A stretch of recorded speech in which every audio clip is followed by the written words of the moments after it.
Hey, so when we build anything in life, what do we have to do?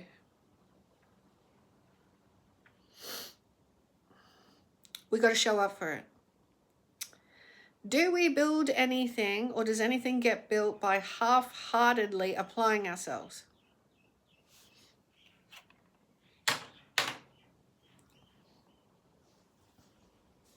No, it doesn't. So would sitting separately to the life I wanted to live be the way to go?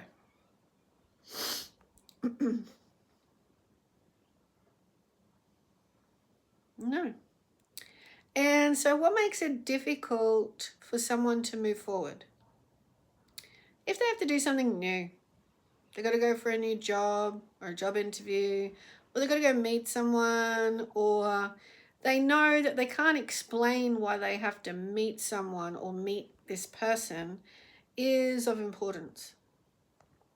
What do you reckon that's calling out of the human spiritual path and soul expanse, soul development? That expands, it expands the human being that is a soul. What do you reckon that is? That's called every single one of us go through challenges. And if we build up those challenges to be bigger than what they are, the mind just gets so big in all the challenge or the fear or the illusion. And you're just living in this world of illusion and you're just like, oh my God, I don't know how to do this. You got to stop. It's just a challenge. Get back to what the challenge is. What is the challenge? You got to go do that thing.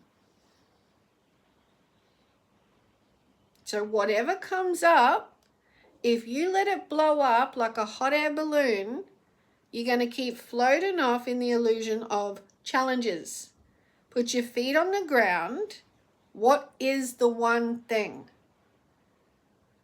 You got to narrow it down to one thing. Otherwise, you'll keep floating off.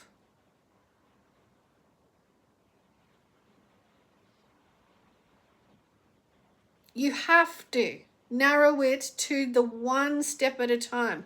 It's like anything in life, you have to get single-minded focus and do that one thing, right? That will then lead to another thing. That will then lead to another thing. But when you do that thing and it leads to something else, you'll then do that single-mindedly. It needs your focus. If you just go whoosh into illusions of fear about the one that feels like the challenge, you're going to get stuck in a whole world of illusion, excuse, distraction, delay, stalling, hold back. And if someone gets caught in that, they could end up with all sorts of stuff going on that they're just so busy with them that thing over there that they're meant to do gets more distant and distant. And in that case, all the mess here that's blown up, they'll point the finger over there as though someone else over there should have done something so that came near them. When the fact is, pop the air balloon of the fears, the illusions, the built-up challenge from that person not doing that thing. You see, life can be a big cover-up of mind-busy illusion living. And you can't look outside yourself and blame someone else. If you're discontent that you're not getting what you want, it's because you didn't take that one step. That's it. It's one of the best things I ever learned when I was dealing with change in my life, when it came to, well, why does it feel I feel stretched in so many directions?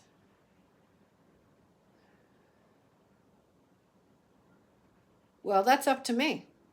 But the best guidance I got was this picture I found. I was looking for other pictures to do with crystals and my website I had years ago. I was looking for a crystal picture, but I found this one picture.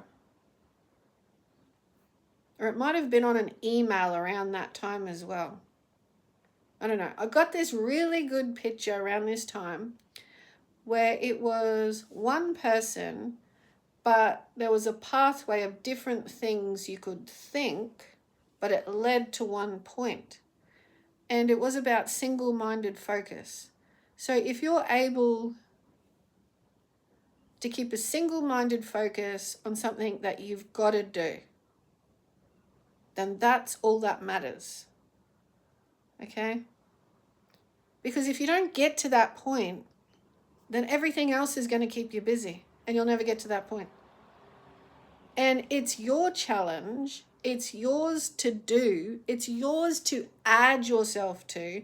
It's yours to expand your path. It's your experience. It's your adventure. It's your exploration of self. And it is all that process of letting go, going forward. Letting go, going forward. Letting go, going forward. If you got a single-minded focus. If not, you're going to be all over the place and you're probably going to carry heaps of all different stuff. Okay, so I hope that helps anyone. But yeah, you can't scaffold or build something for your life if you don't even apply yourself to it. And the blame and the distraction and the all sorts of chitter chatter that goes on around it is still not going to get you there. So at the end of the day, your life depends on you and what you're doing and what you choose. Okay? Now, don't discount winding back into yourself regularly as possible to do some small spurts of activity that winds you back into yourself. All right, that says, okay, I'm going to close the door. I'm going to spend 15 minutes staring into space. I'm going to sit quietly and resign the world for 15 minutes. I'm going to dedicate an afternoon to doing a painting. Anything at all that practices winding yourself back within yourself so that this special time with your inner world, right? It's not a world where someone can go, where someone can look at you and go, oh, they're doing that right now. Yep, they're doing that right now. Okay, oh, I see what they're doing. Like, because so much is going on for you, right? You're winding back. It's not like someone can view you from the outside and say, I see exactly what's going on for them. That's what I'm trying to get at. No one can, because what you're doing is very important to wind back into yourself, because the point I want to get at is the power of you. You start to work with the power of your choice rather than everything else, and choices aren't important. The power of your choice, like really look at it. It leads to action, direction of your energy, and your choice in motion creates what you're calling to you. Now it's vibrational. So it's not just blah, blah, blah, I want this. It's, you need to be like practicing your highest intentions and not letting yourself down on them. So you need to be like, I am worthy of my highest intentions, so that when, like, this is what the winding back and empowering yourself and taking time with your inner world, I am worthy of my intentions.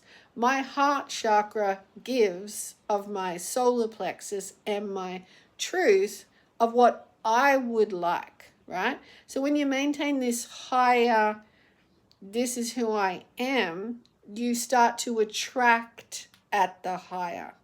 And we don't often get to that actual wheel momentum, because doubt will come in, single-minded focus will be just blown out of the water, you'll end up getting distracted. But it's in these times, and it's when we get inspiration to do something new, that's our work.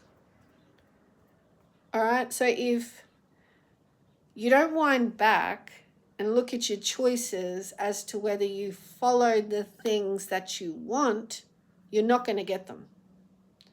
If you can't be clear on what it is you want, you're just going to keep pleasing the world and everyone else in it. So give some recognition to winding back into your soul's interior platform. Give it roots to grow. Give it space to express itself. Give it love that is you. And do you know what? Let's just finish up soon on this short chat, because it's really to the point. It's very rich in context. If you don't give recognition regularly to loving yourself when you don't feel loved by the world. So if, just say you want something new, but yet no one's supporting you.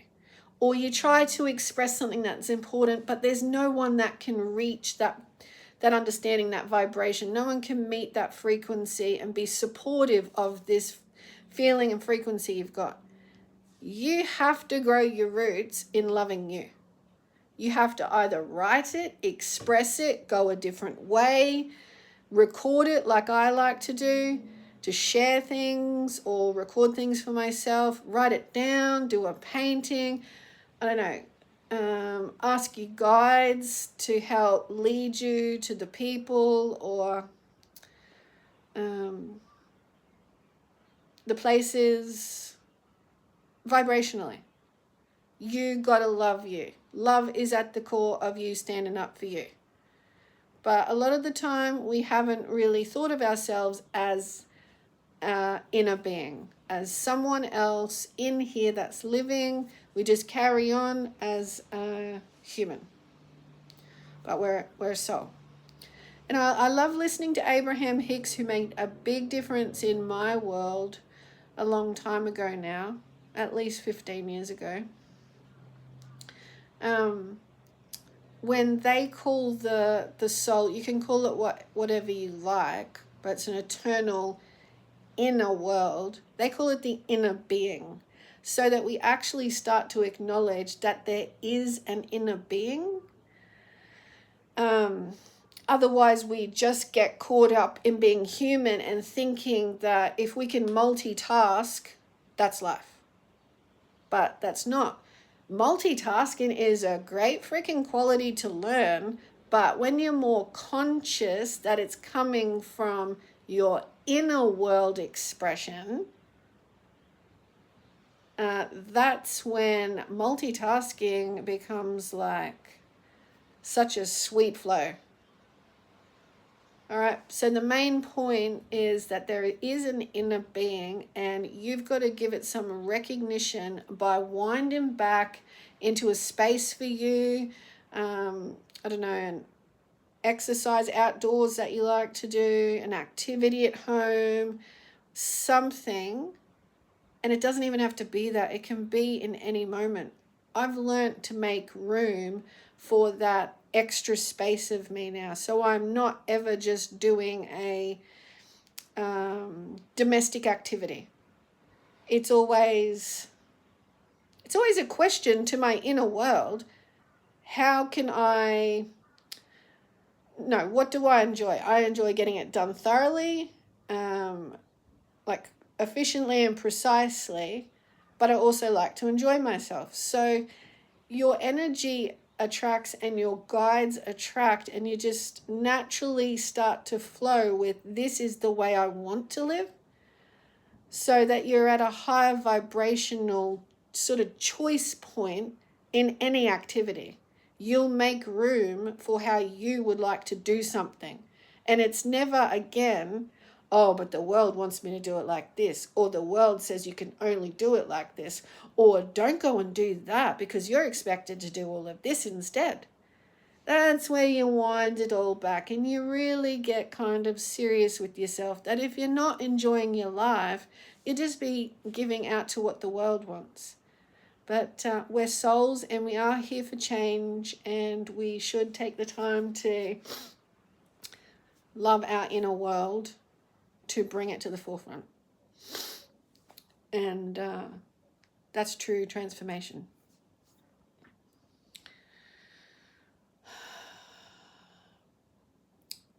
So that's all conscious activity, and that does take action. And so it's you are the one that's doing it. And life doesn't come without these kind of what we call challenges to apply ourselves. So God bless everyone.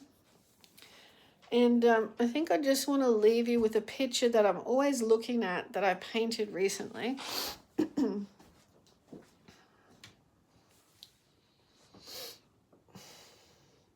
Spread your wings and keep opening to the light of life. Okay, the color, the picture.